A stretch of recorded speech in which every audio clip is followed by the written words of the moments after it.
All right, I want to start with this.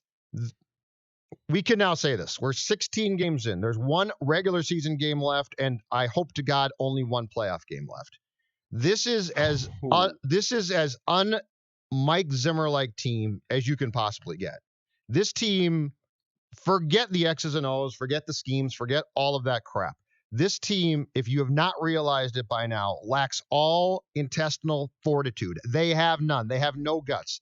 They are 1-4 against winning teams.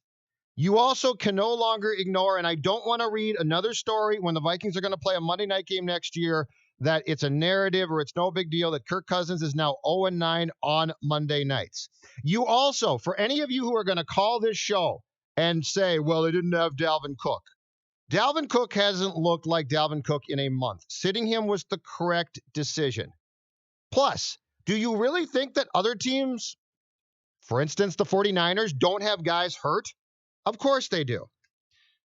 Last thing, the Green Bay Packers against the Vikings this year spent a total of 4 quarters, 1 full game, the second half in week 2, the first half last night, begging you to beat them, begging you to take not 1 but 2 games from them. And you went 0-2. Last night, you had 7 first downs. You lack all intestinal fortitude. So, you know what? 2019 Vikings, congratulations. You can beat the New York Giants. You can beat the Detroit Lions. You can beat any crappy team that comes down the road. The Oakland Raiders, the Denver Broncos. I never want to hear about that comeback again, too. That comeback was against a bad team, okay? Last night was your chance, was your latest chance to show us something. And you showed us absolutely nothing. And it starts, you know where it starts, Danny Cunningham? Doesn't start on the field. Starts with the amount, the ability to have any toughness, any mental toughness whatsoever. This team lacks that completely. And last night was a joke, and the Packers begged you to win this game, and you not only couldn't take it, you basically said, no, we'll gift you the game. Your thoughts? Judd, it's hard for me to come away from last night's game feeling anything other than this team fooled us all year long. That this team, they looked so fraudulent last night, Judd. So fraudulent. This is a team that you and I both expected to look much better last night than they did. We both expected them to win this game. They look like the rest of the season, they're frauds. That's the best way I can put it. 651-646-8255. Viking Ventline is the show. We are on until noon. Let's start with phone calls. Let's go to Blake in California. Hey, Blake. Hey, how's it going? You guys have a great show. Thank you very much. Thanks, Blake. I'll keep this quick. Last night you can go through a myriad of problems. I'm just a little concerned. Kirk Cousins, not a great quarterback. He's good, but the problem with everything is his contract. The bill's going to come due next year. How can you put a good team around him? I'm very concerned. Anyways, I'll keep it short. You guys have a great show. Have a good day. Thank you, Blake. Yeah, that's a huge problem, Danny. It's a huge problem, and it's why I wrote the column at scorenorth.com going into that game, because Kirk Cousins has had periods against bad teams where he looks fantastic, and he fools you. Yeah, he's looked fantastic from the moment the game against the Giants in week 5 started until last night. He's been great for the most part. And then last night he reverted back to the guy that I called an $84 million sham many moons ago. But that was okay. But the problem is, to your point, that was against last night a good team. And look, Smith last night was otherworldly. He was fantastic. The offensive line last night showed itself again. And so the problem with Cousins is there's always going to be the excuses, right, Danny? There's always going to be, well, he didn't have Dalvin Cook last night, and he didn't have Madison last night, or the offensive line didn't play well last night. And I said this yesterday, and I'll stand by it. Kirk, you don't have to have 4 great quarters, but show me something. Show me something. And by the way, when you are gifted the football because the Packers get off to a terrible start and Jones fumbles, and you're gifted the football on your first series, first and goal at the Packer 10, and you get 3 points, and you get 3 turnovers. 3 turnovers in the first half. Again, the Packers begged you to win that game, and you get 10 points? At some point in time, inexcusable. yes, it is. And at some point in time, it has to come back on the quarterback. You can't just say, you can't always make excuses. At 0-9 on Monday nights, have all of those been absolutely his fault? Probably not.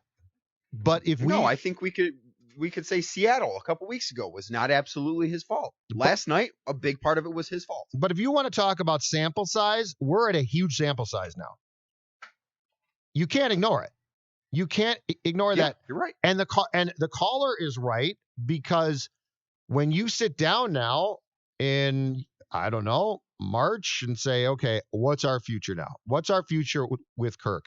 How can you not look at week 2 in Green Bay, week 4 in Chicago, the Kansas City game, the Seattle game, last night? How can you not look at all of those games and say, 3 more years, really? 4 more years, really?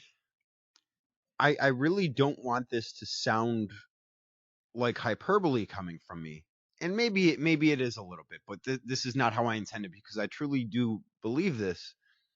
Last night probably is the defining moment of the Kirk Cousins era. It probably is that. This is what you are not a Super Bowl contender with this quarterback. You're not going to be able to. And honestly, it might be the defining moment of the Mike Zimmer era too. Last night reinforced my belief that Mike Zimmer is not the coach that's going to win the Super Bowl with this team. Yeah. And if they now, because they are now officially locked into the 6th seed, and I believe if San Francisco beats Seattle on Sunday, which I think is probably going to happen, I believe that would then send them to play the Saints in the Superdome. And if they go into that game and get absolutely waxed, it might be interesting at that point. It might be really, because if you go into the Superdome and look, Drew Brees, the Superdome, Kirk Cousins, this is the ingredients for a big loss. And now you say, well, can we bring Kirk back? And then if you're the Wilfs, I think you start to say, do we have the right GM, right coach? And I still don't think they get fired. But man, last night, if you're the Wilfs, had to shake you, because that was the last chance for you to prove. And again, Green Bay, not a great team here. That game last night for two good teams was pretty disgusting. Absolutely. Green Bay did not want to win that game. No. You don't want to win game. I mean, you don't turn the ball over 3 times and expect to win games. You don't do that in the NFL. You don't do that at any level of football. If you have a night like that on turnovers when you're supposed to be a good team, Green Bay didn't impress me last night. I didn't come out of last night thinking, oh, Green Bay looks like a Super Bowl contender now. I still don't feel like that. But I feel like there is no way the Vikings are beating anyone good in the playoffs. This team is a fraud. All right. That's what I came out of last night feeling. All right. It's time to vent. Titus in St. Paul. Go ahead. Thanks for holding on. Hey, how are you guys doing? Good. Doing well. What's up, Titus? Yes, thanks. So I did wake up to a nice Twitter post from you, Judd, this morning about how you said that you were done, and I completely agree with you. So this is my deal right now. There's 3 things that I can take away from after this game, right? Thing number 1, I think Kevin Stefanski is going to be here next year. I don't think he's going to be head coach. Okay. Point number 2, I think that Zimmer's going to be gone. I just don't think that you can have a game like that where you got to win that game. All right, we don't have to talk about that, but you got to win that one. And then number 3, Kirk has to go too. And that's what I come away from. How are you doing that, Titus? How are you getting rid of Kirk? Oh, sorry, I should expand on that. He'll have to be here next year, but right. I think you should really start exploring options. Like at least it should be a thought. Strongly. But that's what I got, guys. Thanks, sir. Well, it's going to have to be a thought. You can't see what we have seen. You have one win against a team with a winning record, and Danny, it's Philadelphia, which stinks. So you can't. Yeah, they're terrible. Yeah, so you can't look at your quarterback, and I know he has put up some, and the problem is, and this applies to me as well, I'm not saying it's just fans. It's not. It's me as well. You get fooled by it. You get fooled by the successes of October, the October surprise from Kirk Cousins. He's the NFC Player of the Month. And you see that and you think to yourself, well, there might be something here. But again, what we're gonna get is, in retrospect, the offensive line didn't play well. Well, Dalvin didn't play well, and I will say the play calling confuses me. Where were the bootlegs? Where were the screens? I have no clue. But all of that being said, here's the problem, and there's no analytic that can address this. And so, if you are a statistical person, listen to me and listen. Pull that radio or computer up to your ear and listen good. He shrinks in the moment. Look at how he looks. Look at that. You have the ball at the Packers 10. First and goal. Your first play. And what was it? Judd, I think it felt like at that moment when he tried to throw, I believe it was to CJ Ham in the flat. I'm not positive if it was CJ Ham. It was CJ Ham. He waited. You're correct. He waited one beat too long to throw the ball, and then he ended up overthrowing him. And even if CJ Ham had caught it, he would not have scored. But if Kirk Cousins throws that ball on time, that's a touchdown. On time, on target, that is a touchdown to CJ Ham. It was at that moment, and I didn't watch this game live. Mm-hmm. I was on an airplane during the game, so full disclosure, I watched this game after it was played, after I recorded it. It was at that moment where I thought to myself, there is no way this team has the guts to be able to come back from that. They need everything to go well, especially Kirk Cousins, because he needs to get off to a great start to be able to carry that over. When you had a touchdown on the field and you couldn't make the right throw at the right time, that was the moment you said, okay, Kirk does not have it tonight. And this team does not have it tonight. And there's no way they're winning tonight. And guess what? That was a complete repeat of exactly how the Chiefs game started. Yes. Exactly the same thing. Let's go to Jonathan in Toronto. Hi, Jonathan.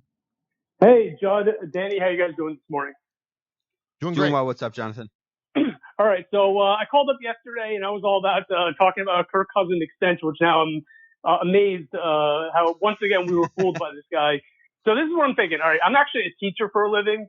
I actually teach math, and I figured out what Kirk Cousins is. Kirk Cousins is the student who I have who was fine during the entire unit, and then he just completely freaks out during the test.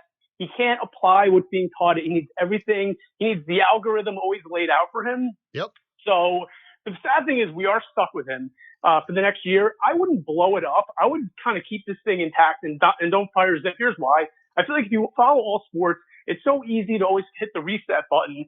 What I think, and it's very difficult to get back to where you were in terms of like stability and respectability.